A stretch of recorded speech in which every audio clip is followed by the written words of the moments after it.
गए सत्संग करने। एक बार त्रेता युग माही शंभु गए कुंभज ऋषि पाही, संग सती जग जननी भवानी पूजे ऋषि अखिलेश्वर जानी।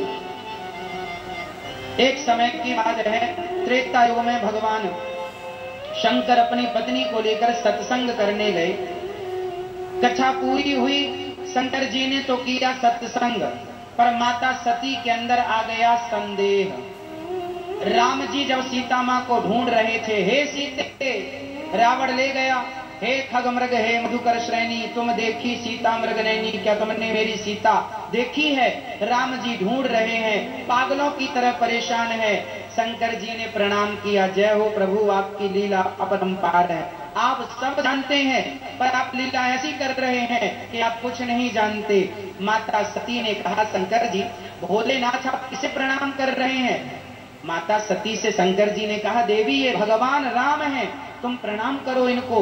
सती ने कहा, ये कोई भगवान नहीं है, आपने आज भांग ज्यादा चढ़ा रखी। क्यों? अरे ये भगवान होते तो अपने पत्नी को ढूंढ ना लेते, ये भगवान नहीं है, आपको गलतफहमी हो गई है। शंकर जी ने समझाया कि ये भगवान राम हैं, ये लीला कर रहे हैं, पत्नी को ढूंढने की लीला है। सती नहीं मानी, शंकर जी ने बहुत समझाया, पर सती को भगवान राम पर क्या हो गया? जोर से संदेह हो गया। अच्छा बताओ, भगवान पर संदेह करना चाहिए या नहीं? हाँ या ना? संदेह करना चाहिए, संदेह करना चाहिए। आप कह रहे हैं करना चाहिए, क्यों करना चाहिए? क्या आप अपने पिता पर संदेह करते हैं? बोलो, क्या आप अपने पिता पर संदेह करते हैं कि यही हमारा बाप है कि कोई और है? जैसे बेटे को अपने बाप पर कोई संदेह नहीं है, ऐसे ही भगवान हम सबके बाप हैं। त्वमेव माता च पिता त्वमेव, सबके पिता हैं। भगवान श्रद्धा का विषय है, उन्हें श्रद्धा से देखा जाएगा तो कुछ देख पाओगे। संदेह से तो माता सती ना देख पाई, संदेह ही तो हो गया ना माता सती को, तो संदेह का विषय नहीं है भगवान। माता सती को संदेह हुआ, ये कैसे राम? शंकर जी ने समझाया, नहीं मानी तो भगवान ने कहा, जाओ जो तुम्हारे मन अति संदेह, यदि संदेह है तो जाकर परीक्षा ले लो। माता सती परीक्षा लेने गई। अच्छा, माता सती ने राम की परीक्षा किस तरह से ली बताओ? क्या बनकर ली परीक्षा में, ये बताओ। ओ मेरी मां, आप बताओ, सती ने माता भगवान राम की परीक्षा किस तरह से ली?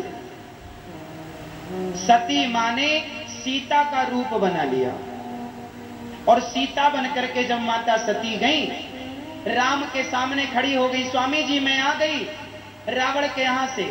राम जी ने देखा, अरे माता जी आई है, प्रणाम किया। राम जी ने कहा, मां अकेली जंगल में आई हो, भोलेनाथ कहां है? माता सती को तो पसीने छूट गए कि मैं तो सीता बनकर खड़ी हूं, प्रभु आपने मुझे पहचाना कैसे? राम जी ने कहा, स्वरूप बदला जा सकता है, स्वभाव नहीं बदला जा सकता। मेरी सीता वो सीता है जो सदा राम के पीछे खड़ी होती थी, आप आगे खड़ी हो, आगे मां खड़ी हो सकती है। मेरी धर्म पत्नी मेरे सामने मेरे साथ तो रहती है, पर वो पति के पीछे होती है, आगे नहीं। स्वभाव से पहचान लिया मैंने कि आप मेरी पत्नी नहीं हो सकती, आप मेरी मां हैं सती। माता सती को बड़ी गिलानी हुई, जहां जहां देखती हैं माता सती वहां सीताराम नजर आते हैं। बहुत बहुत शर्मिंदा हुई माता सती, आंख बंद कर ली। अच्छा, समाज में ना कुछ जिद्दी प्रकार के लोग होते हैं। समाज में कुछ कैसे लोग होते हैं? जिद्दी, जो भगवान को नहीं मानते। अच्छा, आप में से ऐसा क्या कोई है कि जो भगवान को नहीं मानता है? कोई है तो हाथ उठाओ जो भगवान को नहीं मानता। यदि भगवान होते तो लाखों लोग मर गए। यदि भगवान थे तो भगवान ने रोका क्यों नहीं इस बीमारी को? यदि भगवान हैं तो इतने लोग गरीबी से गुजर कर रहे हैं, भगवान आते क्यों नहीं? भूखमरी मची है, लोग तड़प रहे हैं, भगवान आते क्यों नहीं? यदि भगवान हैं तो भगवान इन गरीब जनता की सेवा क्यों नहीं, मदद क्यों नहीं करते? कोरोना से भगवान ने क्यों नहीं बचाया किसी को? ऐसा लोगों ने सवाल किया। यदि भगवान है तो भगवान हमारा ये कष्ट दूर क्यों नहीं करते? अच्छा एक बात बताओ, मैंने उससे कहा, मैंने कहा भाई ये बताओ कि जो कोरोना नाम की बीमारी आई, क्या ये बीमारी पहली बार आई?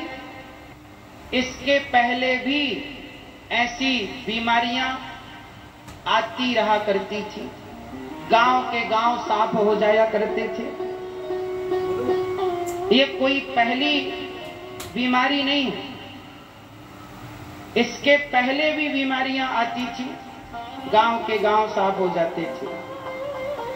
तो बोले भगवान है तो भगवान इन बीमारियों को रोकते क्यों नहीं? हमने कहा ये बताओ, बीमारियां क्या भगवान फैलाते हैं? हमने कहा जंगल किसने काटे?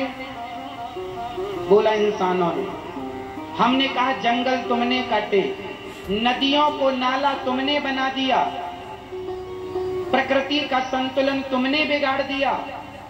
ओजोन परत में छेद भगवान के कारण नहीं हुआ, तुम्हारी मूर्खता अज्ञानता के कारण ओजोन परत में छेद हो गया। जहां पर जंगल थे वहां बड़े बड़े शहर बस गए, जहां तालाब थे वहां बड़ी बड़ी मल्टियां बन गईं। जो नदी का पानी लोग पीते थे वो पानी नाले में तब्दील हो गया, बड़ी बड़ी नदियां दूषित हो गईं। ये बताओ प्रकृति पर इंसानों का अत्याचार है या नहीं? बोलो जोर से, है या नहीं? प्रकृति के साथ इंसानों ने छेड़छाड़ की है कि नहीं? खिलवाड़ किया है कि नहीं? हमने कहा साहब, जब आप प्रकृति के साथ छेड़छाड़ करते हैं, जब जब आपने किया तब तब प्रकृति ने अपने हिसाब से बदला लिया है। ये तो प्रकृति का बदला है, ये ईश्वर का दोष नहीं है, भगवान का दोष नहीं है। भगवान ने थोड़ी बीमारियां फैलाई। आज एक बात आपको बता दूं, जितने बड़े बड़े, जैसे कोरोना कहां से आया सब लोगों को बताया गया बाद में कि चाइना ने ये कोरोना नाम का बैक्टीरिया फैलाया। आप तरक्की के नाम पर, विकास के नाम पर जो कर रहे हैं वो आपका ही साइड इफेक्ट है, उसमें ईश्वर का तो ईश्वर ने तो नहीं कहा कि तुम इतनी बड़ी बड़ी संस्थाओं के द्वारा ये बीमारियां बनाओ और ये बीमारियां फैलाओ।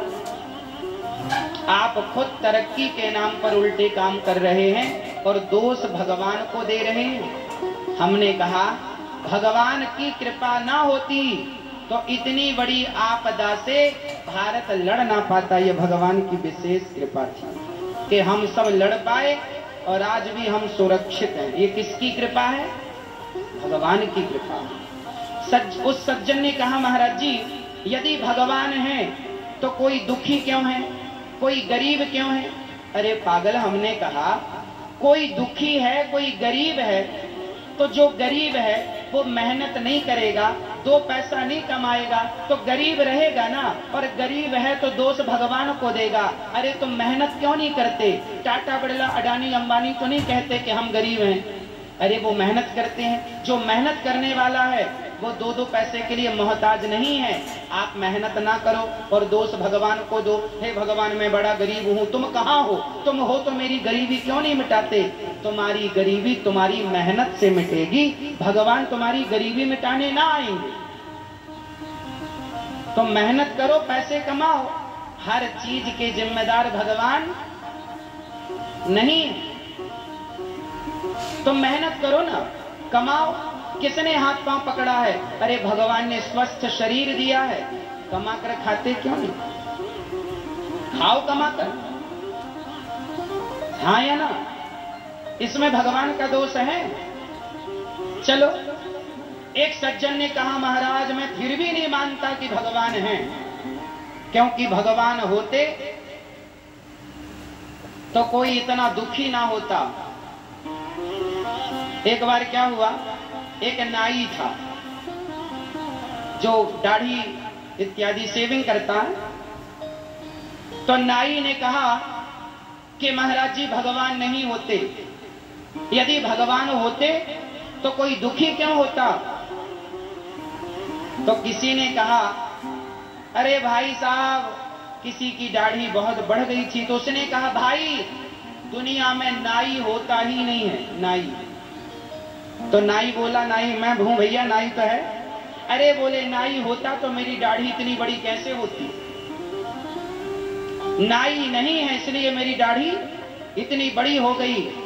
तो नाई ने कहा जब तू मेरे पास आएगा तब तो मैं तेरी दाढ़ी काटूंगा, शेविंग करूंगा।